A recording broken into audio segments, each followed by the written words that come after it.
Extraordinary insight into the way accused branch managers were treated by investigators. The inquiry into the scandal resumed today for the first time this year, and a day after the government announced new legislation to clear the hundreds of people wrongly convicted of theft, fraud and false accounting. Stephen Bradshaw, who investigated 9 cases and was accused of mafia-like behaviour, told the inquiry he was just a small cog in the process, denying he ever knew about the software glitches that raised the suspicions. I have no reason to suspect at the time that there was anything wrong with the Horizon system because we've not been told. And that's over the time of your entire career at the Post Office? That's correct. Up till date when you drafted this witness statement and perhaps even up to today's date? Correct, yes. The investigations were done correctly.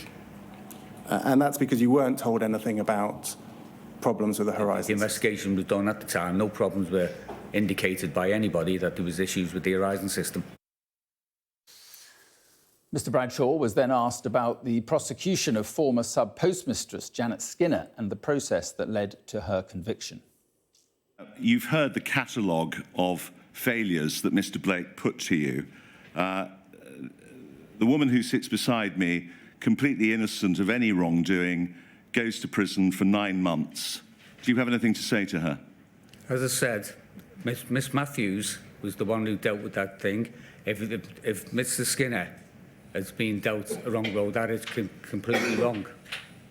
But I had very little input into the case.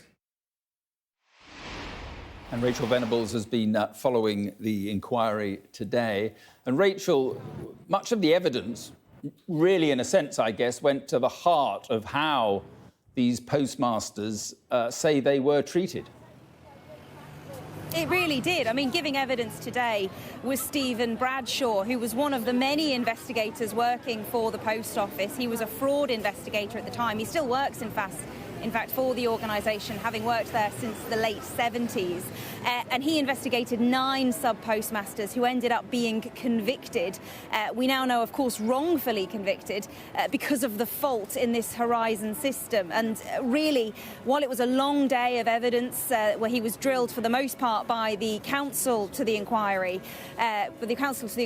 Julian Blake, the really sort of quite powerful, punchy moments, quite emotional moments at times as well, came right at the very end when the lawyers representing some of the victims in all this, the sub-postmasters themselves, actually stood up and asked him questions, and they took to the microphone. And you heard one element of it there, you saw it there from Edward Henry Casey, who represented Janet Skinner. I mean, he began by saying to Mr Bradshaw, you and your team, you were drenched in information that Horizon wasn't working from the beginning, going on to say you ignored anything that didn't fit the narrative that Horizon wasn't working. Now, Bradshaw replied, that is your suggestion. Another lawyer, Christopher Jacobs, really pushing hard on allegations of bullying. Now, these are allegations that Stephen Bradshaw strongly denies. He was adamant that he didn't tell people he was investigating that they were the only ones in this position. He was adamant that he didn't harass and hound individuals, that he didn't use offensive language. But this was all the things that was put to him right at the end of the day here at the inquiry.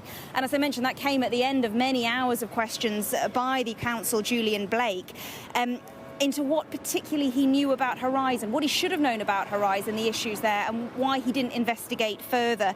And repeatedly, Mr Bradshaw insisted that he had no reason to suspect that there was anything wrong with this software, while at the same time admitting time and time again that he wasn't technically minded enough to understand whether anything was or wasn't working. That was despite, we found out today, having signed a written statement back in 2012 saying the Post Office had full confidence in the robustness and integrity of the Horizon system. Now, that was a really key document, but it turns out it was actually written and given to him by lawyers representing the Post Office, which he then signed. And Mr Blake also pushing him about his conduct again in interviews, and we actually saw the transcript where he was accused of accusing one sub-postmaster of telling a pack of lies. It stops summarising and goes into the actual words spoken. It says, would you like to tell me what happened to the money? She says, I don't know where the money is, I've told you. And you say, you've told me a pack of lies. She says, no, I haven't told you a pack of lies, because I haven't stolen a penny. Again, concentrating on words used in an interview, pack of lies. Sounds somewhat like language you might see in a 1970s television detective show. Was pack of lies something that you would say to defendants? The same terminology sort of come out. It's a pace interview, and it's not a nice interview. So, Rachel, when will we hear then from the post office lawyers, senior post office management, and also, I guess, Fujitsu, the tech company behind Horizon? Well, we're actually due to hear from Fujitsu, a number of witnesses giving evidence for them in the coming weeks as part of this phase 4 of the inquiry. Remember, this has been running since February 2021, so this has been going on for a number of years already. We've already heard from other investigators like Stephen Bradshaw, who insisted throughout today that he always acted in a professional manner and who defended himself throughout today. More investigators due to give evidence as well, with the inquiry not due to wrap up on hearing evidence, at least until this summer.